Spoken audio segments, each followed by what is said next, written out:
bienvenidas y todos bienvenidos a este espacio virtual de aprendizaje. Soy Rosario Betancourt y me desempeño como directora académica en la Fundación UVirtual. En primer término, agradecer a todas las personas que han solicitado su registro a este evento. Tenemos más de 300 registros de países como Colombia, México, Ecuador, Chile, Bolivia, Costa Rica y otros. La Fundación UVirtual tiene el alto honor de presentar al doctor Miguel Pérez Fernández, director del programa de Máster Interdisciplinar en el Estudio y Prevención de la Violencia de Género de la Universidad de Salamanca, quien nos ofrecerá la conferencia Los orígenes del mal de género. El doctor Miguel Pérez Fernández ha sido vicerrector en la Universidad de Salamanca y secretario de la Facultad de Psicología. Actualmente es director del título propio Máster Interdisciplinar en el Estudio y Prevención de la Violencia de Género de la Universidad de Salamanca. Es docente de la Universidad de Salamanca y ha sido docente en la Universidad de Extremadura, la Cámara de Comercio de Valladolid, la Junta de Castilla y León, la Universidad de Santiago de Chile, la Universidad Católica de Concepción, también en Chile, la Universidad de Concepción en Chile, la Universidad de Guadalajara, en Jalisco, México, y la UNIBE en Costa Rica.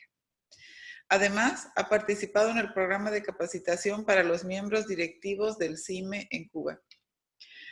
Ha recibido el Premio Extraordinario de Doctorado, el primer premio de la Fundación Social Caja Madrid, y además ha recibido el Premio Juan Huarte de San Juan en el año 2011 a la trayectoria profesional, concedido por el Colegio de Psicólogos. Ha obtenido el Premio Nacional de Investigación en el 10º Congreso Español de Sexología por el proyecto Afectaciones Neuropsicológicas en Violencia de Género. Es autor de 5 libros, de diversos artículos científicos y de varios capítulos en manuales de psicología. Ha presentado también numerosas ponencias en congresos internacionales. Ha participado como director e investigador en 12 proyectos en la Universidad de Salamanca. Después de esa biografía tan interesante, vamos a comenzar este evento con la conferencia del doctor Miguel para dar luego espacio a la realización de preguntas que ustedes pueden hacer escribiendo a lo largo del webinar en la sección de preguntas y respuestas que está disponible a un lado de la pantalla. Al hacer sus preguntas, les pido por favor que escriban su nombre completo y su país de residencia para que podamos presentarlos. Aclaro que las preguntas van a ser respondidas al finalizar el webinar. A tiempo de reiterar nuestro profundo agradecimiento al doctor Pérez por su gentil colaboración, le dejo el micrófono para dar inicio al evento. Lo escuchamos, doctor.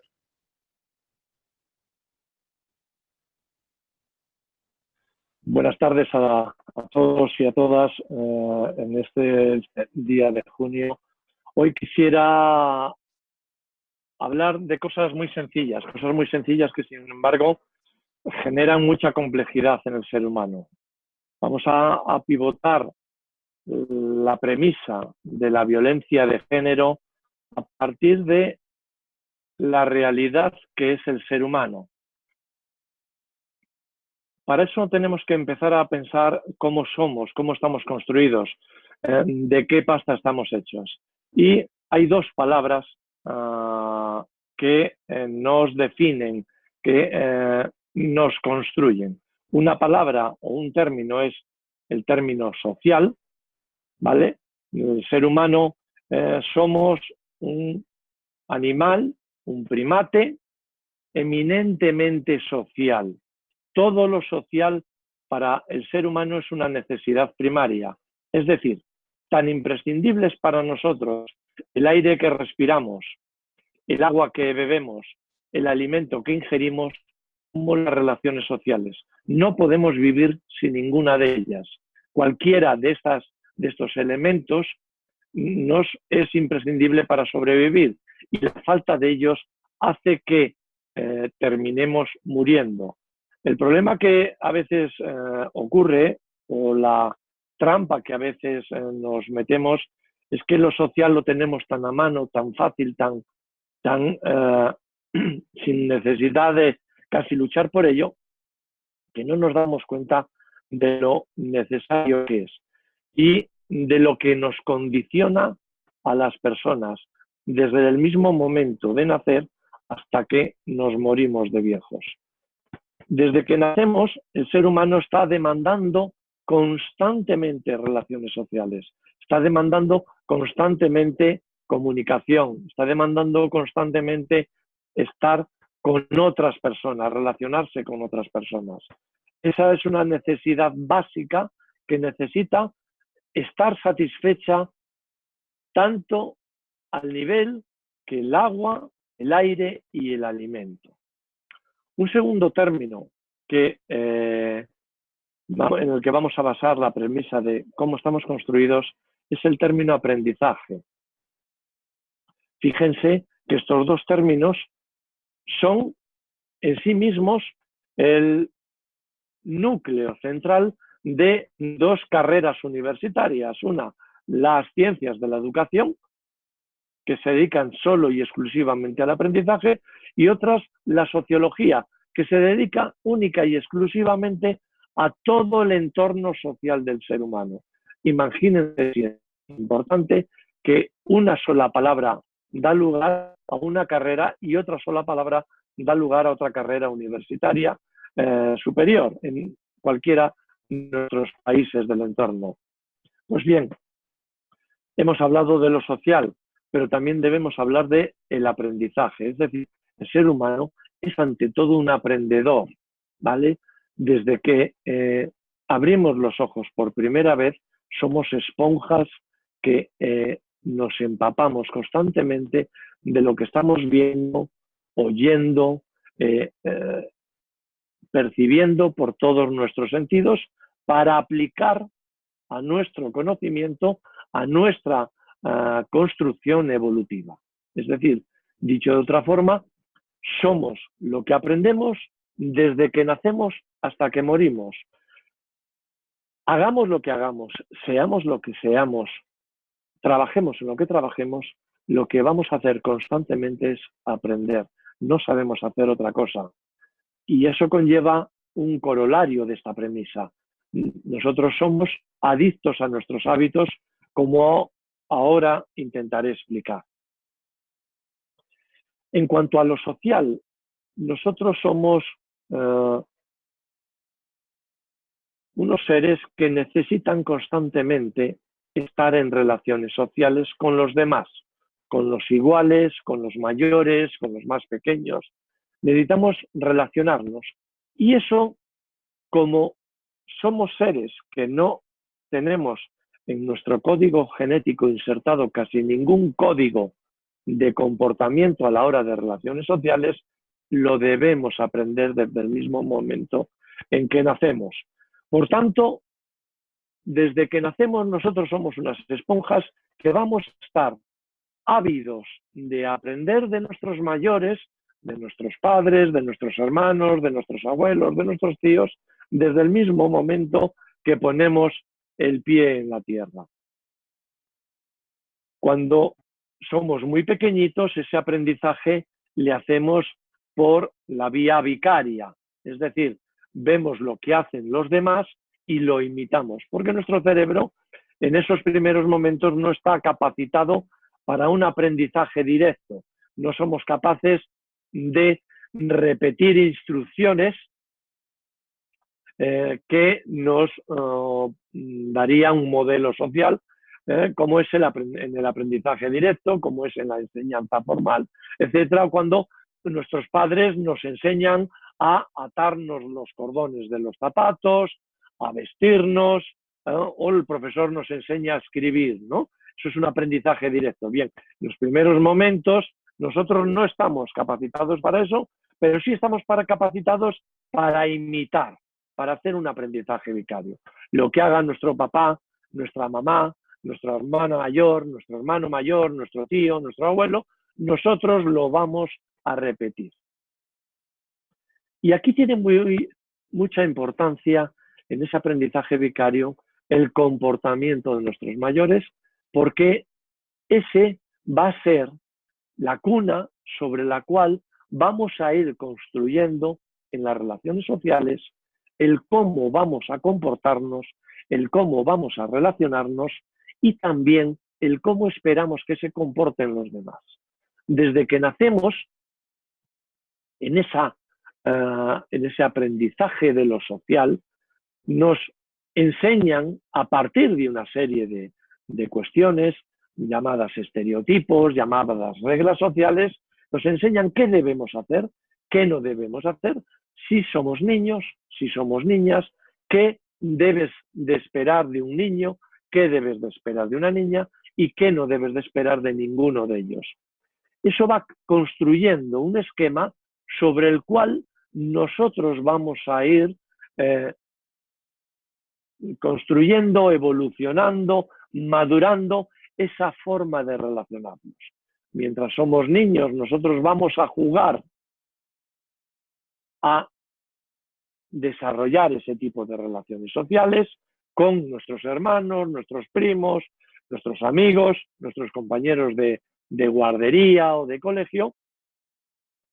Y en ese juego, tutorizado por nuestros mayores, nosotros vamos a ir moviéndonos y desarrollando de forma más estable quiénes vamos a ser de mayores. Y aquí es donde entra la inoculación de la etiología de la violencia de género, como luego veremos más adelante, ¿vale? En este hecho de ser sociales, de necesitar relacionarnos y aprender a relacionarnos, y de ser seres aprendedores, es decir, seres que no tenemos apenas instintos, sin aprendizaje, sino que todo nuestro comportamiento, todos nuestros conocimientos, habilidades y actitudes las poseemos porque las hemos aprendido. Y si las hemos aprendido es porque alguien nos las ha enseñado. Como os decía, desde pequeñitos nos las enseñan de forma vicaria, es decir, imitando lo que hacen nuestros mayores, y a medida que vamos creciendo, que van pasando los años, que vamos entrando en otra evolución neuropsicológica, a partir de los 3, 4, 5, 6, 7 años, nuestra necesidad de aprendizaje vicario va disminuyendo, y a medida que va disminuyendo la necesidad de aprendizaje vicario, va aumentando la necesidad de el aprendizaje directo. Un primer salto cualitativo importante en esa equiparación de los dos tipos de aprendizaje es a partir de los 36 meses aproximadamente, donde nuestro cerebro tiene un primer cambio cualitativo que los psicólogos lo llaman el adquirir la teoría de la mente, es decir, el adquirir la capacidad de saber que el otro existe, que el otro siente, el comenzar a relacionarnos con la empatía, con la posesión de la conciencia, o la toma, mejor dicho, la toma de conciencia de que el otro es diferente a nosotros, ¿vale? Hasta ese momento nuestro cerebro era en cierta medida equiparable a los primates inferiores, es decir, nosotros no teníamos capacidad de toma de conciencia del otro, solo sabíamos que existía cuando estaba presente, por tanto, no sabemos que existe si no está presente. Un ejemplo lúdico lo vemos que en niños pequeñitos de menos de 2 o 3 años, es el juego ese tan conocido, en cada país será diferente, pero es el que hacemos así, de cucutas a un niño pequeñito de 1 año, de 12 meses, de 15 meses, de 20 meses, se divierte muchísimo, para él es fascinante, es magia, es pura magia, porque él cree que cuando no ve, deja de existir, y cuando abre los ojos, mágicamente vuelve a aparecer el objeto, ¿vale? Un niño que ha adquirido la teoría de la mente, es decir, se ha convertido en un primate superior, se ha convertido en un proyecto de persona, es decir, con 3, 4, 5 años, ese juego de cucutas ya es una tontería, ya no sirve de nada porque no tiene razón de ser. Para él eso ya no es magia, simplemente es un juego tonto que no va con él se ha hecho mayor. Bien, aquí todavía el cerebro del niño es eminentemente imitador, más que de aprendizaje directo, ¿vale? El cerebro del niño no comienza a empezar a dominar el aprendizaje directo hasta el siguiente paso o salto cualitativo, que es entre los 5 y 7 años, cuando el niño ya domina o comienza a dominar ese aprendizaje directo, y es cuando, si nos damos cuenta, comenzamos la enseñanza formal. Ya se nos puede comenzar a enseñar a la mayoría de todos nosotros a leer y a escribir, a sumar, a restar, es decir, ya comienza un aprendizaje mínimamente exigente. Pero no es a partir, hasta que contamos con 7 o 8 años donde ya realmente es ese aprendizaje exigente. Entre los 5 y los 6 años, o entre los 4 y los 6 años, es un aprendizaje más lúdico. Nos enseñan a jugar con el aprendizaje, a llevarnos bien con el aprendizaje.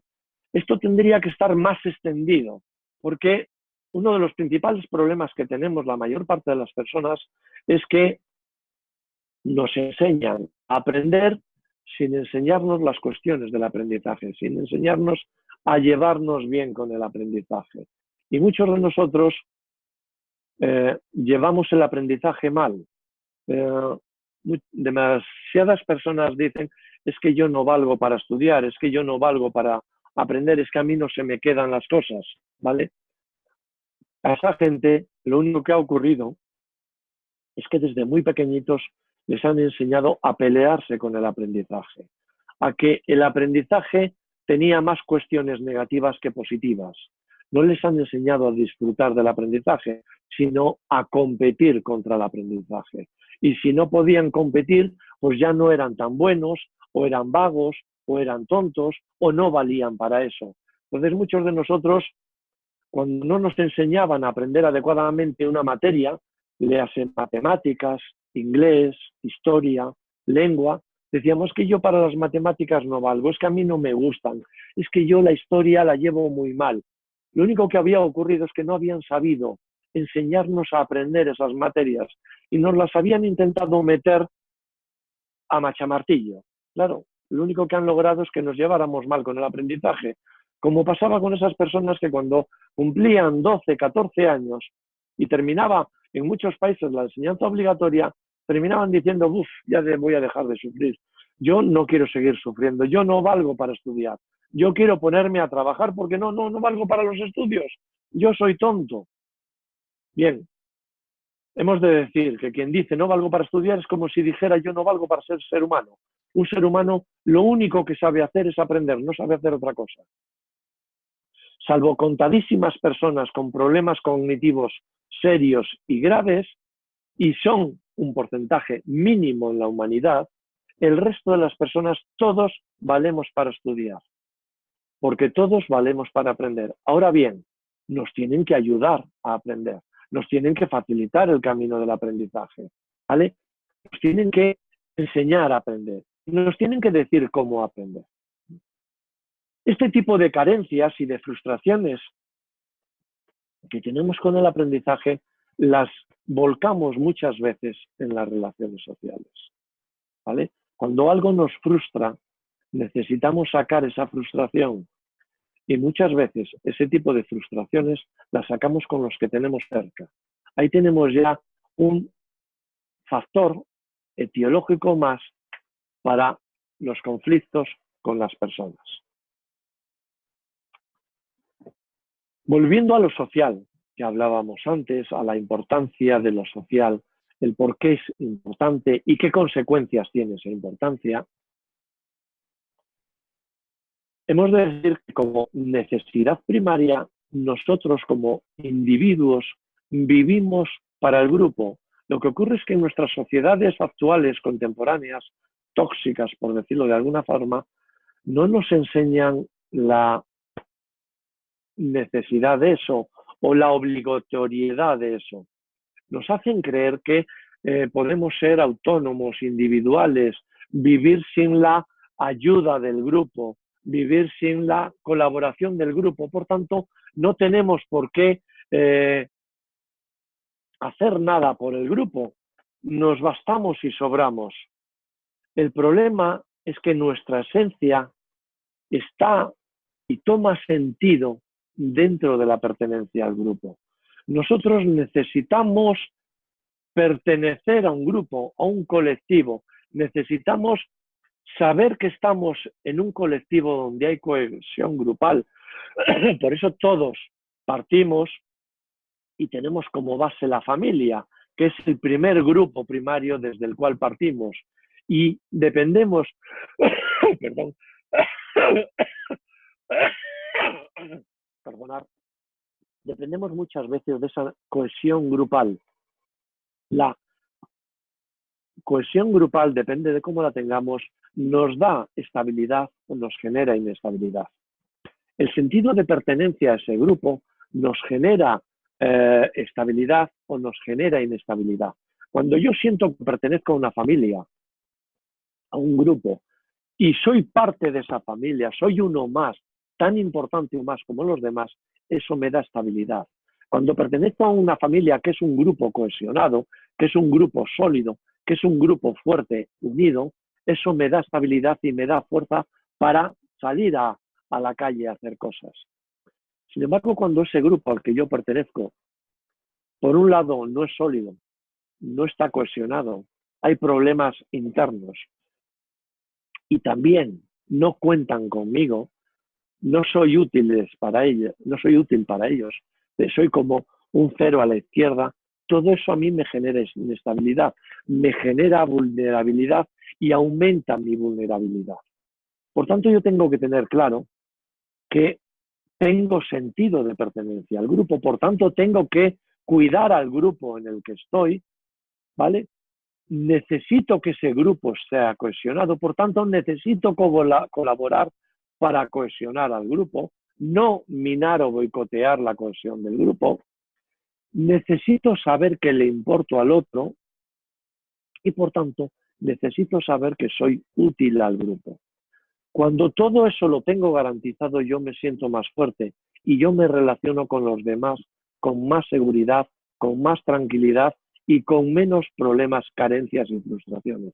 Cuando yo cualquiera de estos 4 puntos no lo tengo solventado, eso me genera problemas, me genera frustraciones, me genera carencias que yo voy a revertirlas en mis relaciones sociales.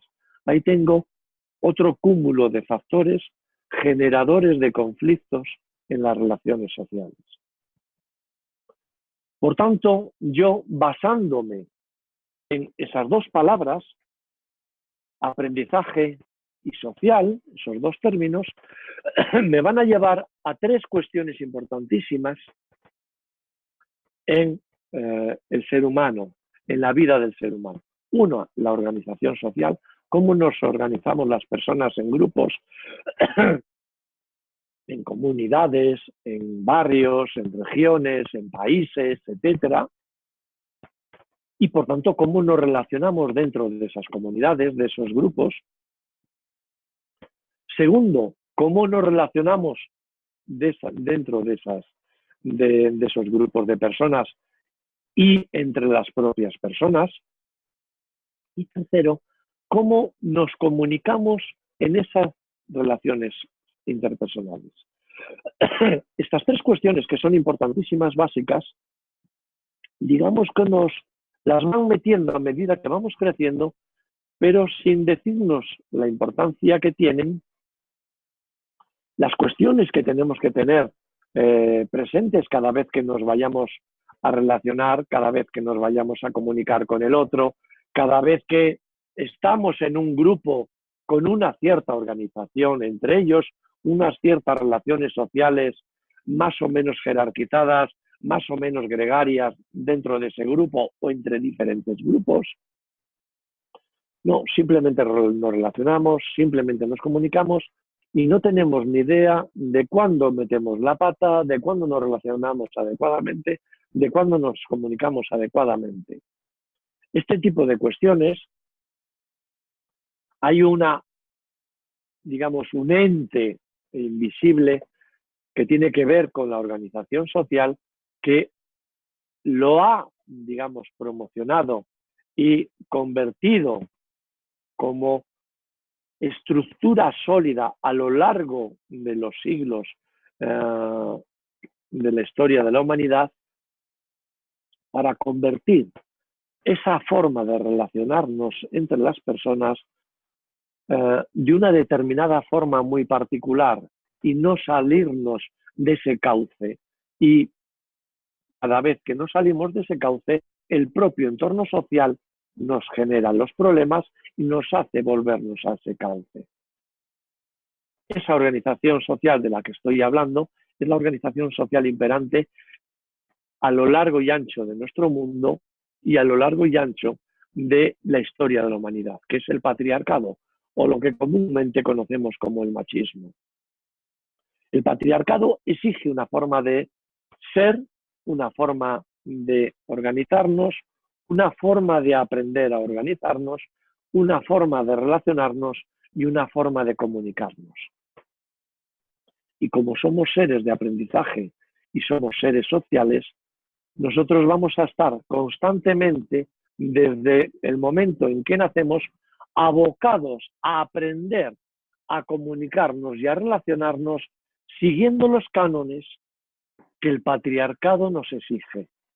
Por tanto, tenemos que acudir a esa forma de organización social para poder prevenir las consecuencias que tiene el relacionarnos de esa determinada forma. Una de las consecuencias que tiene el relacionarnos desde el patriarcado es que cuando las cosas van mal, ya sea por carencias personales que tenemos adquiridas por nuestra vida o por aprendizajes que hemos tenido desde que éramos pequeñitos, es los conflictos en las relaciones. Y dentro de los conflictos en las relaciones, los conflictos en las relaciones interpersonales entre hombres y mujeres. Porque nos han enseñado a que el hombre debe de ser de una determinada forma y la mujer debe ser de otra determinada forma. Y cuando vemos que eso no es así, o ven el otro que eso no es así, surge el conflicto. Porque otra de las cosas que nos han enseñado es a la solución de conflictos de una determinada forma, que es con violencia. Desde muy pequeñitos nos enseñan vicaria y luego directamente a que los conflictos, en muchas de las veces, la forma más eficiente y eficaz de resolverlos, desgraciadamente, es mediante la violencia. En las relaciones interpersonales podemos observar que casi constantemente, allá donde vayamos, vemos dentro de esas relaciones entre diferentes personas, entre hombres y mujeres, entre las propias mujeres, como muchas veces que surge el conflicto, ese conflicto se intenta solucionar de forma violenta, agrediendo verbal, psicológica, social e incluso físicamente a la otra persona para intentar resolver el conflicto. Este tipo de cuestiones son las que ayudan a generar la violencia de género. Mientras no analicemos estas cuestiones etiológicas de las que parte esa violencia de género, no podremos prevenir ni mucho menos curar la violencia de género. Esto que parece que es baladí, que no es muy importante, todas estas cuestiones biológicas, perdón,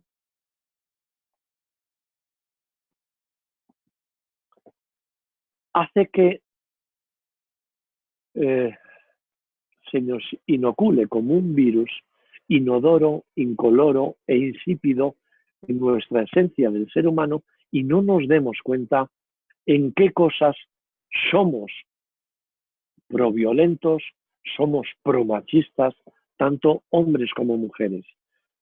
Si, sin embargo, cada uno de nosotros analizara cómo hemos crecido desde que recordamos, y normalmente recordamos aproximadamente desde los 4, 5, 6 años en adelante, vamos a ver cómo muchos de los iconos, muchos de los símbolos, muchos de los comportamientos, muchas de las escenas que hemos vivido desde que éramos pequeñitos tienen que ver con estas cuestiones que yo planteaba anteriormente.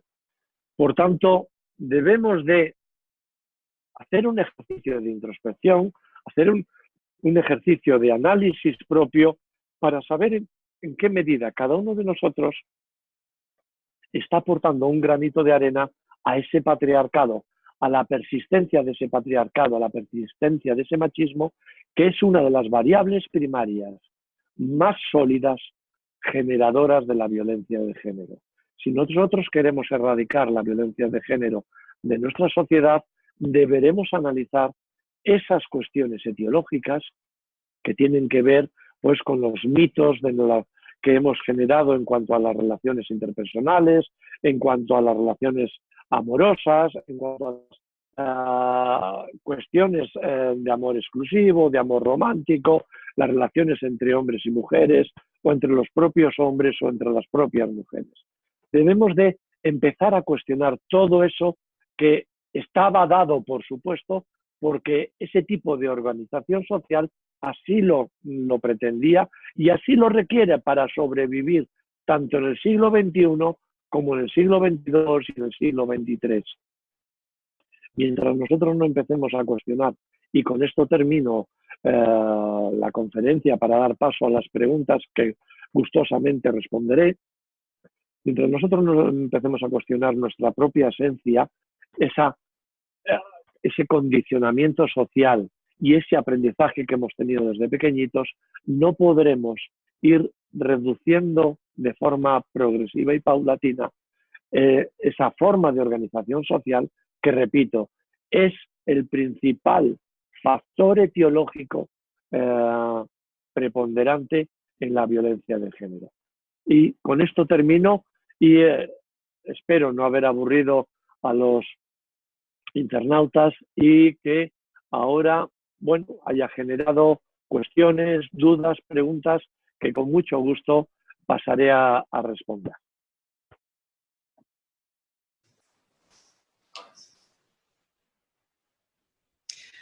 Muchas gracias, doctor Pérez. Gracias a vosotros.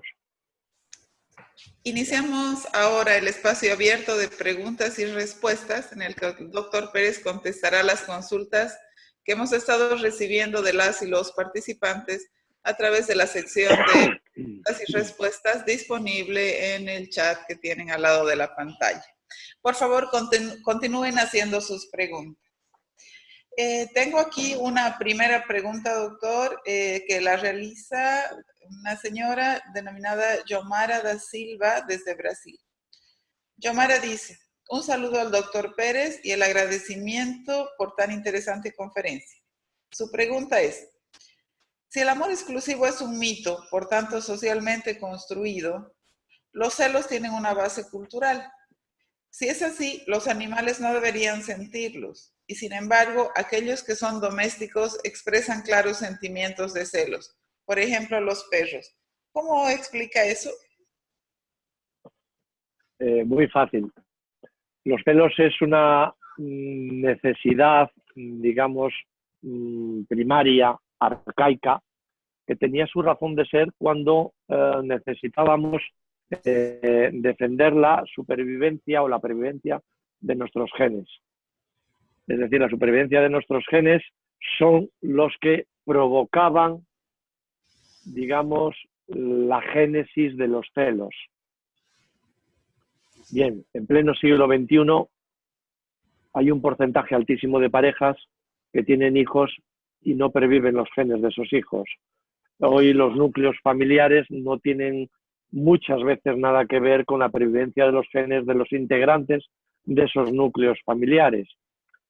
Dicho de otra forma, los celos en esta sociedad donde las personas tienen hijos que no tienen que ver con sus genes, no tiene razón de ser, ¿vale? Los animales sí tienen razón de ser porque luchan por la supervivencia de sus genes. Nosotros, muchos de nosotros, hemos dejado de luchar por la supervivencia de nuestros genes, sin embargo queremos tener hijos. O los adoptamos, o hacemos fecundaciones in vitro, o vientres de alquiler, o adoptamos los hijos de la pareja que tenemos, que ya tuvo hijos con otra pareja. etcétera, etcétera, y los adoptamos como hijos propios. Bien, ese cambio cultural en cuanto a la evolución humana, hace que los celos hoy tengan mucho menos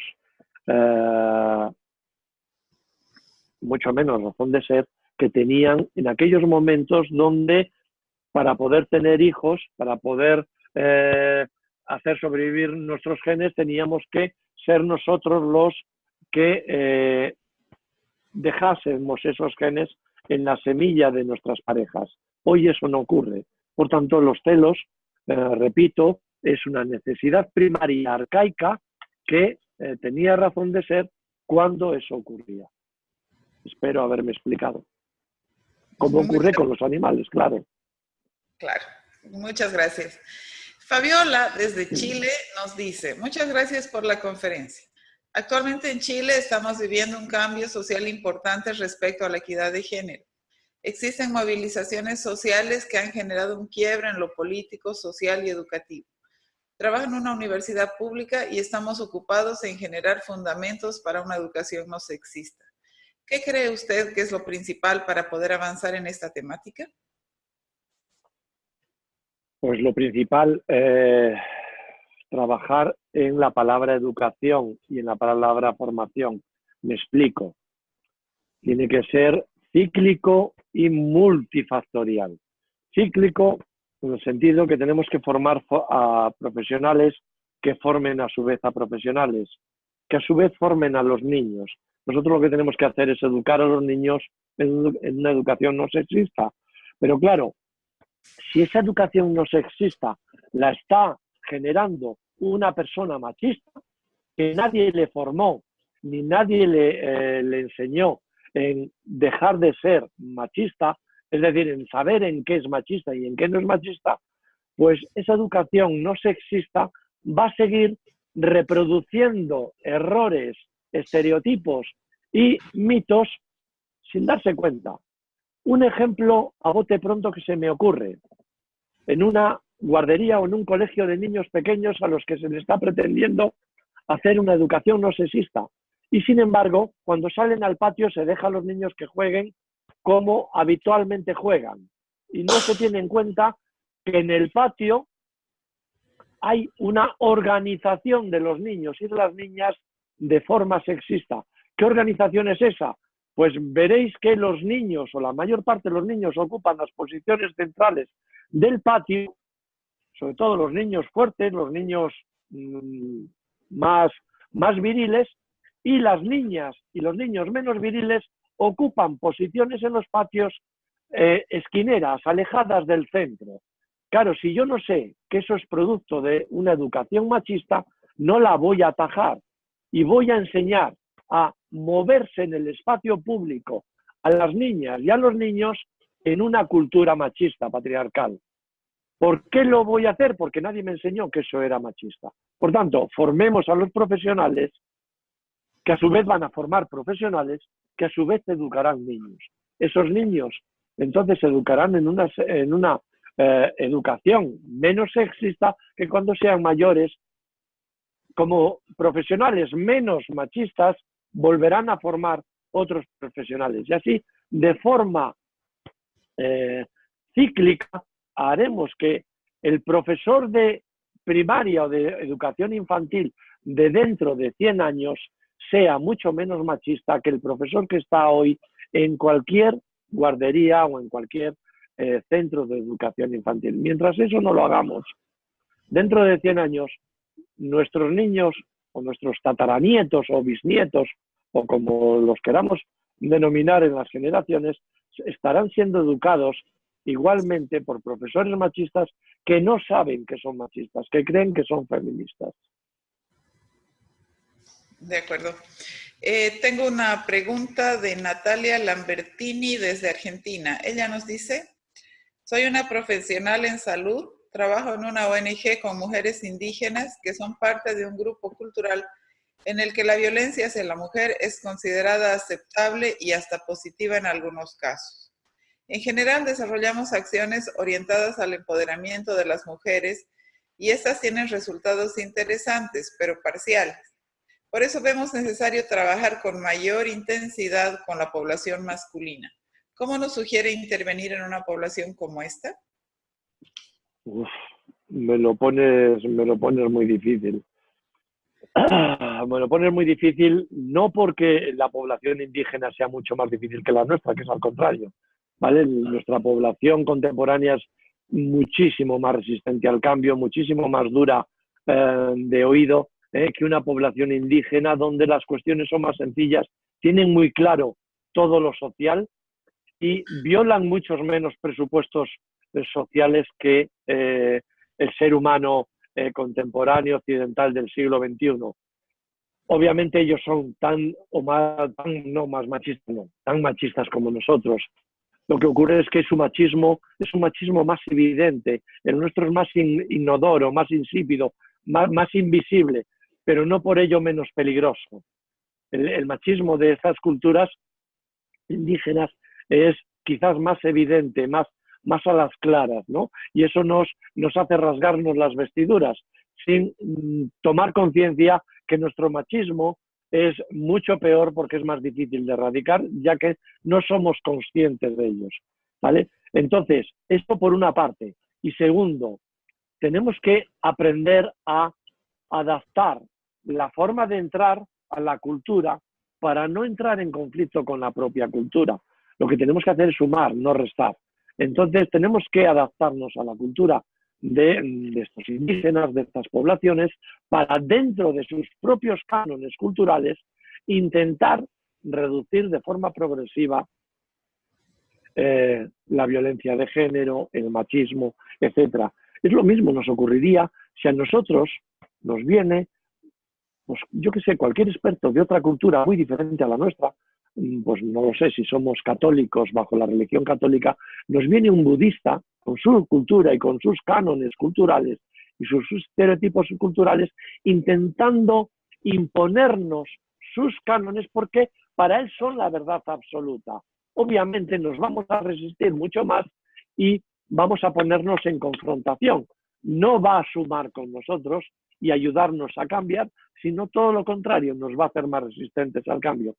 Bien, eso es lo que nos pasa cuando entramos nosotros con otras culturas, con otras poblaciones indígenas, donde intentamos decirles que estamos en posesión de la verdad absoluta y no nos damos cuenta que lo único que estamos haciendo es restando, no sumando. Gracias, doctor. Hay otra pregunta de Fabiola. No nos dice el país. Les pido por favor que nos digan siempre, además de su nombre, el país desde el que nos escriben. Nos dice, en la formación de profesores desde mi trabajo, dicto la asignatura de inclusión y diversidad. Curiosamente, no se incluye en el programa del curso la equidad de género. ¿Qué es lo esencial en cuanto a contenidos, imagino, conceptuales y actitudinales que se debe considerar para poder comenzar a incorporarlo en la formación de estos futuros profesionales? Sí, yo creo que sí. Te lo digo como profesor de una asignatura en el grado de psicología, en la carrera de psicología, que se llama Igualdad y Violencia de Género. Hay una asignatura en ese grado. Además, en alguno de los másteres de psicología también doy prevención de la violencia de género y cuestiones de igualdad. En la Universidad de Salamanca también hay un máster de perspectivas de género. Es decir, si estás en estudios de inclusión y equidad e igualdad, obviamente la perspectiva de género, la perspectiva de igualdad en las relaciones sociales, y una de las relaciones sociales más preponderantes es la relación entre hombres y mujeres, obviamente no solo es necesario, yo diría que es imprescindible. Bien, aquí hay otra pregunta muy interesante. Dice, en Colombia las altas cortes han entrado en un choque de trenes porque la Corte Constitucional considera que la violencia intrafamiliar cobija a la expareja aunque no comparta el mismo techo, mientras que la Corte Suprema manifiesta que la violencia intrafamiliar no aplica para la expareja porque no cohabitan o comparten el mismo techo.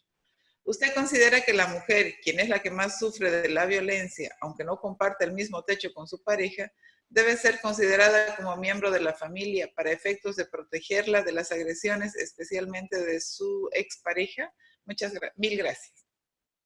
Sí, por supuesto que sí. Es decir, ese es un ejemplo más de la resistencia que tienen nuestras estructuras sociales al cambio. Cualquier elemento que nos permita luchar contra la a favor de la prevención de la violencia de género y nos permita luchar en la erradicación de la violencia de género, bienvenida sea. Obviamente, una mujer puede ser, y de hecho, por desgracia, lo es, violentada por sus parejas. En mi país está pasando cada poco tiempo que un exmarido ha matado a una mujer. Bueno, como no quiere volver, pues el clásico machista, perdón, el clásico dicho machista, si no eres mía no serás de nadie. Eso es violencia de género, aunque esta mujer esté con otra pareja ya, ¿vale? Es decir, todo aquel hombre que haya tenido, tenga en el presente o tenga en el futuro una posible relación afectiva o emocional con una mujer es, bueno, integrante de esa presunta violencia de género. Okay. Esa pregunta la formuló la señora Inés Sofía Barrero Ríos desde Colombia. Me lo escribió más abajo y no lo había visto oportunamente. Tengo una pregunta por aquí de Joaquín Valladares de Ecuador. Dice, las concepciones patriarcales y de equidad de género están arraigadas en las personas mayores, generaciones que ahora tienen 35 años o más. Bueno, parece muy joven, Joaquín. Los jóvenes, en cambio, tienen ya una visión completamente distinta. Yo creo que el mundo está cambiando rápidamente en esta dirección y los más jóvenes somos los que estamos conduciendo ese cambio. Desgraciadamente no puedo darle la razón a esta persona, a este chico o a esta chica. Los estudios están demostrando que no solo en España, en Francia, en México, en Colombia, en Alemania, en Italia, en Portugal, en Estados Unidos, en Canadá, niños de 12, 13, 14 años, a medida que están pasando las décadas, tienen actitudes tan o más machistas que el siglo pasado. Además, hoy las nuevas tecnologías todavía ayudan a extender de forma mucho más inmediata, sólida y estable esas actitudes machistas. Desgraciadamente, los jóvenes no solo no son menos machistas, sino que incluso son tanto o más machistas que lo éramos nosotros en su momento. Yo tengo 56 años, para este chico, esta chica soy viejísimo. Entonces yo en los años 70 tenía 10, 12 años y obviamente éramos muy machistas en nuestras relaciones. Los niños de hoy reproducen comportamientos y actitudes tanto más machistas que los que reproducíamos en mi época. Por desgracia, eso es así. No hemos avanzado nada. Simplemente hemos pintado un poco la fachada. Hemos hecho muchos esfuerzos que había que hacerlos y hay que seguir haciéndolos en la normativa, en la jurisprudencia, en las leyes. Por supuesto que sí, nada que decir. De hecho, mi país es puntero en leyes sobre prevención de la violencia de género, que las están copiando muchos países, entre ellas Estados Unidos. Por supuesto que hay que seguir esforzándonos en ello. Eso no reduce la violencia de género, eso no erradica la violencia de género, porque no cambia nuestra cultura social. Nuestra cultura social cambia con educación. Y esa educación pasa por mucha paciencia, mucho trabajo y darnos un plazo larguísimo de tiempo. Nosotros tenemos que comenzar a trabajar ahora para poder ver los frutos dentro de muchos años. Yo siempre, muchas veces, cuando me preguntan cuándo podremos ver que esto es así, pongo de ejemplo muchas veces a Napoleón, con una anécdota muy concreta. Hoy en muchos países las carreteras las tenemos arboladas, los lados de las carreteras arboladas para que den sombra por culpa de Napoleón, porque él era un obseso de la sombra. Odiaba viajar al sol porque no lo soportaba que le diera en la frente tan grande que tenía. Entonces hizo que su ejército plantase árboles a lo largo de todas las carreteras por las que él se movía para que hubiese sombra cuanto antes. Y sus comandantes le dijeron, pero señor, si no habrá, los árboles crecen muy lento, para cuando quiera haber sombra habrán pasado mínimo 10 o 20 años. Y Napoleón le dijo, pues con más razón empezar ya. Porque cuanto más tardemos en empezar, más tardaremos en tener sombra. Esto pasa con la violencia de género, esto pasa con el patriarcado. Cuanto más tardemos en ponernos en serio a trabajar sobre la violencia de género, sobre el patriarcado, más tarde empezaremos a erradicar la violencia. Entonces, si empezamos hoy, erradicaremos la violencia dentro de 200 años. Si empezamos en el año que viene, dentro de 201, y así seguidamente. ¿Vale? Podremos poner las excusas que queramos, las circunstancias que queramos, mientras no trabajemos en erradicar el patriarcado, que es el factor primordial de la violencia de género, y ir modificando poco a poco ese tipo de organización social con educación, educación, educación y más educación, formando a nuestros profesionales para que a su vez formen a otros profesionales, para que a su vez eduquen a nuestros niños, que cuando sean mayores se convertirán en profesionales que formarán a otros profesionales y así sucesivamente. No erradicaremos jamás la violencia de género. Y pasarán otros 4000 años y nos estaremos preguntando y diciendo a algún joven, no, hemos cambiado, ya no hay tanta violencia de género, ya no hay tanto machismo, hay mucho más feminismo, esto es diferente. Si hay hombres que hacen la colada en casa, si hay hombres que friegan en casa, si hay hombres que cuidan a los niños, si hay hombres que piden la baja maternal para cuidar al bebé recién nacido. Sí, claro que sí, que habrá hombres. Raros los ha habido toda la sociedad. ¿Ves, Eso ocurría en la Roma imperial. Había hombres que cuidaban a los bebés. Había hombres que se quedaban en casa. Roma, el Imperio Romano, era el imperio más machista que ha existido, ¿vale? Sin embargo, había hombres que eran feministas. Llevamos 2000 años, hemos seguido 2000 años más. Seguimos diciendo que hay hombres que son feministas, mujeres que son feministas, y seguimos en las mismas cánones, en los mismos símbolos, en los mismos iconos que había en el Imperio Romano. Simplemente han cambiado las vestimentas, los adornos. La esencia sigue siendo la misma. Queda mucho por hacer, nos queda mucho por hacer como sociedad y lo tenemos que hacer de manera global, en todo el planeta y en todos los espacios. Aunque hemos recibido y continuamos recibiendo preguntas de nuestros y nuestras participantes, por cuestiones de tiempo y programación vamos a tener que cortar aquí el espacio para preguntas y respuestas sobre la conferencia. No sé si quisiera hacer algún pequeño comentario a modo de conclusión, doctor. Bien, me gustaría dejar claro que debemos de ser positivos, pero debemos de ser realistas. Lo primero que debemos hacer es analizarnos nosotros antes de mirar a los demás, que es muy fácil ver la viga la paja en el ojo ajeno, pero no la viga en el propio. Debemos de vernos nosotros. ¿En qué somos nosotros reproductores de comportamientos machistas? ¿En qué somos reproductores de comportamientos patriarcales? Para, desde ese análisis, ir cambiando.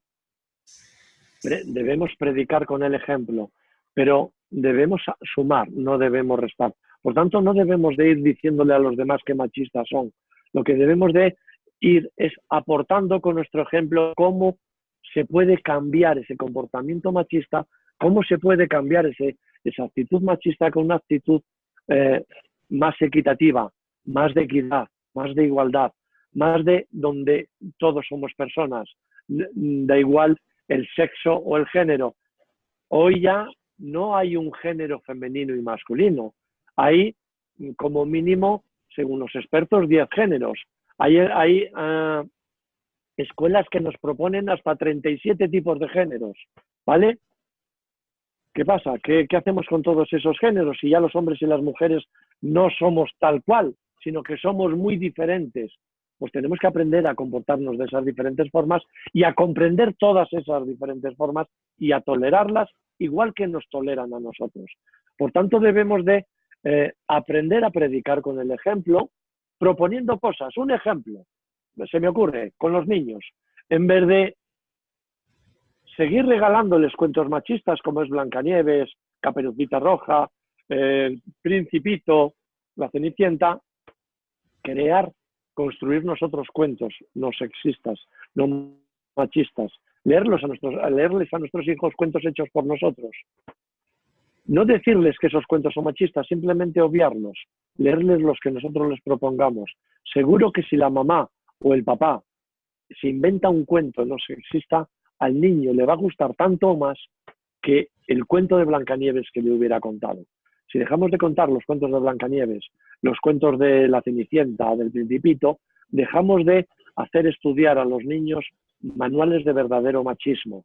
Y si eso los cambiamos por cuentos ideados por nosotros, o cuentos que están en las librerías, pero si no los encontramos, inventémonos historias nosotros no sexistas, que seguro que somos capaces, los niños se lo van a pasar igual de bien y no estudiarán esos manuales. Empecemos por nuestros niños, pero sabemos que tiene que ser a medio y largo plazo.